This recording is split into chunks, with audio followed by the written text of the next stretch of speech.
可以，哇！今天有着实了，有着实了。哦，好多只啊！哦，这是什么？龙虾在我们很多人的眼里一直都是很贵的海鲜。那么小伙伴们，大家有没有想过，大海里面的海鲜本来就是大自然赐予我们人类共同的礼物，那照理来说，不就是应该不要钱吗？没错，只要我们有这样的船，还有这样的网，然后海里的鱼对我们来说，那就是全部都是免费的。之前我们答应小伙伴要出海捕鱼了，但是遇到禁海期的关系呢，我们现在终于可以下海了。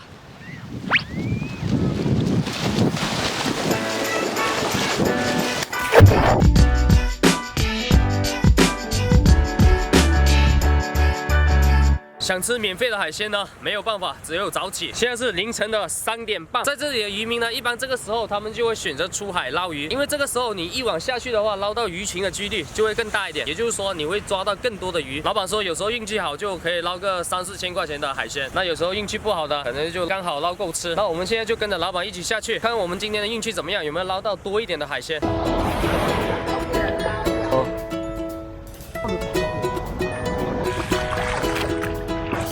感觉乌漆嘛黑的，什么都看不到。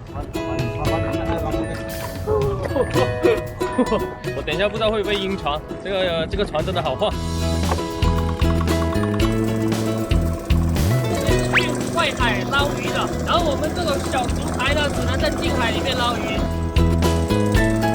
我们现在来放网了，它这个网呢有两边有这样的标，放着很重的水泥，这样我们丢在水里呢，像这个浮球的时候，它就会浮在水面，一边一头啊，它们两边就浮着两边，然后就把网掉到那个海底面下去捞那些鱼。那我们现在就把这个标一头先丢下去，船往前面开的时候，它网就会跟着走。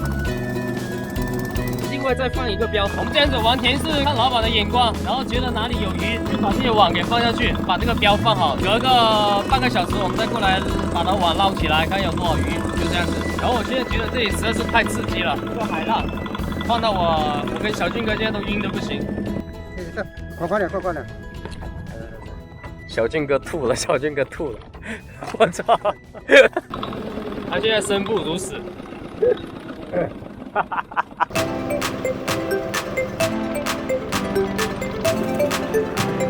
好，现在天已经亮了，我们现在可以去把我们刚刚投下去的那2个网给它收起来。然后今天的努力，我们有没有收获？就等一下看那2个网，他们2个的表现了。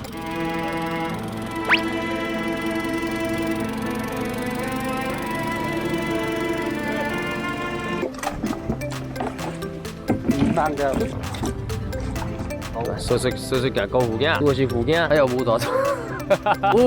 有条带鱼，可以哦。带鱼这么小，还是有点小。对啊。这边有个手啊。第一次看到活着的带鱼。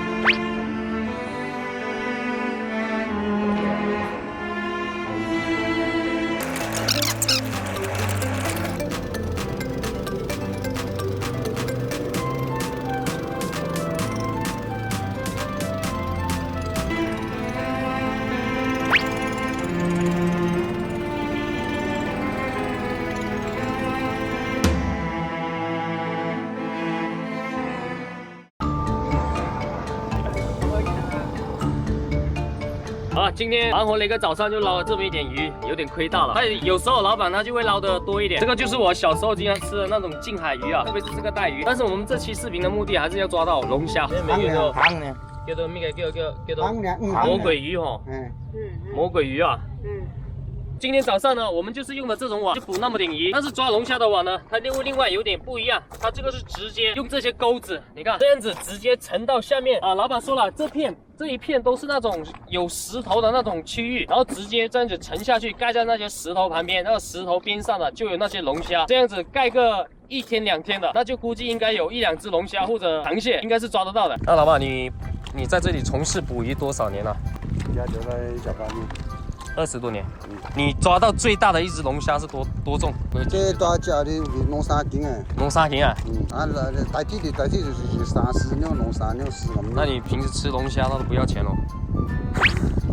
那我们现在就是说，如果要更大的几率抓到龙虾的话，最好是在什么样的情况下它才会比较容易抓？最好就是都話就7、8月、8、9月咗啊，你放耍冷氣，嚟減少。點椒係。咁就得都就面盲來幫一往台是最低會冷氣啊。刮台風的時候就100%有的。嗯。哦，那我們現在就試一下，因為放這些呢，你這樣子一網下去，有就有，沒有那就沒有了，所以完全是靠我們個人的運氣。那我們今天就把這個網給放下去，然後看一下明天有沒有，希望應該會有吧。哦，這個就是我們的浮標，這樣子，明天我們過來看，保佑老天賞一隻龍蝦給我吧。那我們明天見。小伙伴们，现在是第2天了，又到了开船开到这个礁的这里了。我们现在已经放了1天1夜了，现在我就跟老板捞起来，成败在此一举，看有没有龙虾。刷价，尾刷升尾刷价。收工。哦，这好好，螃蟹。面頭海，我叫做面包海。面包蟹。妈呀！哦，螃蟹。真係寫價啫。可以，哇！今天有着实了，有着实了。哦，好多只啊！这是什么？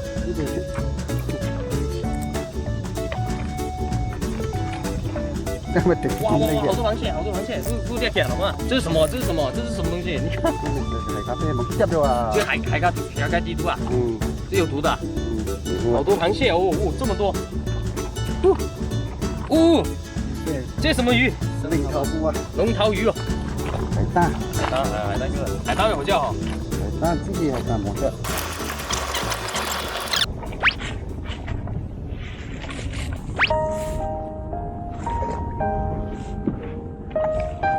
我们网已经捞完了，龙虾没看到，全部都是这種叫什麼蟹啊？叫竹海。石蟹，還有這點魚，還有隻皮蝦，但是有點太失望了。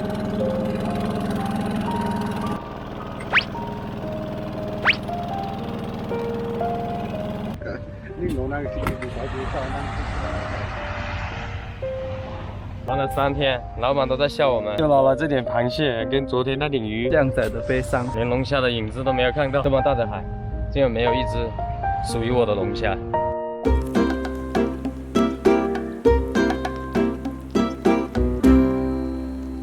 如果我们能捞到龙虾的话，就是这种小青龙，这2只是我另外找捞到的老板买的。那这种龙虾呢，就生活在近海的石缝里。老板说了，只有在那种台风天啊，然后大风大浪，海水躁动浑浊的时候，它们就会从石缝里面爬出来。这样子呢，我们撒网下去捕捞到它们的几率就会更大一点。本来我是想为了可以真正的捞到它呢，我还是想让老板再下一次网，然后第2天再去看一下有没有。但是老板以他的经验，还是说让我刮台风的时候再去吧，不然估计这样子再试一次的话，也是徒劳无功的。所以小伙伴们，我真心尽力了，到头来还是捞不到免费的小龙虾吃。还有我一直以为大海很大，到处都是鱼，你随便撒一张网下去，然后捞起来都是鱼。但是我跟了老板去了2天，第1天的时候我就吓到了，怎么这么少？但没想到第2天更少，就那么几条，老板都完全挣不够油钱，直接把那几条鱼拿给他老婆炒了。但是尽管这样，老板还是每天必须出海，这样就有运气会碰到一群大鱼的鱼群回流的时候，你一张网下去就刚好撒到它们了，就才会有满满的收获。果然，想当渔民挣钱的话，还是必须买艘大船，不然我觉得放羊的话还更好一点。然后我买了这2只青龙虾，问老板他们这样子是不是有点小？但是老板的意思就是说，像这种野生的青龙虾呢，这种个头呢都算是比较少见的了。然后我们市场上面那些普遍个头比较大的1、2斤的，基本都是人工养殖的。这种龙虾呢，我还没有吃过，看它颜色真的是相当的漂亮。那我们现在就给它处理一下，看一下味道又怎么样。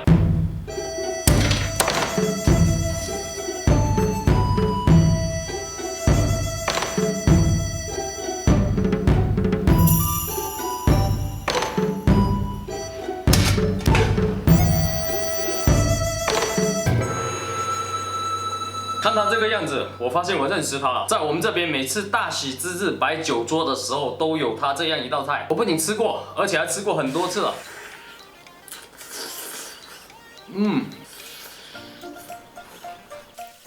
像这样子清蒸10分钟就可以，非常好吃。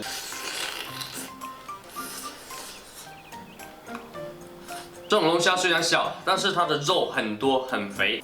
小伙伴你们看，一整块的肉一搞就下来了，满足。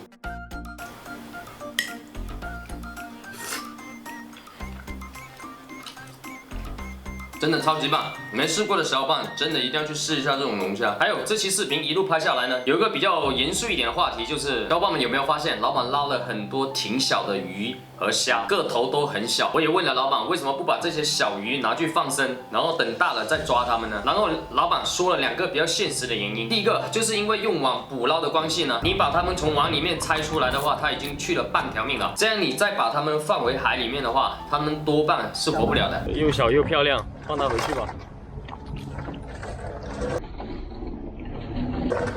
第二个原因，那就是人性问题了。由于全都是免费的，大家都可以捞，只要你有船就可以捞。就举个例子，像这么小的螃蟹，你捞到它的时候，你觉得它应该再丢回海里，等它再长到像这么大，我们再去捞它。但是第二个人，他来的时候不这么想，这么小。他就全部捞走了，被你发现的时候，你就会觉得自己吃亏了啊！你这么小都捞走了，那我也等不到它大都全部被你捞完了，那你也会跟着捞这么小的螃蟹。那你那么多船，你想一下，不然真的轮都轮不到你。这样就导致了鱼和虾跟螃蟹越捞越小，由于都没等到它长大繁殖，更是越捞越少，最后搞得大家通通没得搞。所以现在大家知道禁海期的必要性了吧？爱护生态环境，人人有责。切记真的不可以过度捕捞，这样子大自然也会用更大的螃蟹、更大的龙虾来回馈我们。那么本期视频就到这里了，我们下期见，拜拜。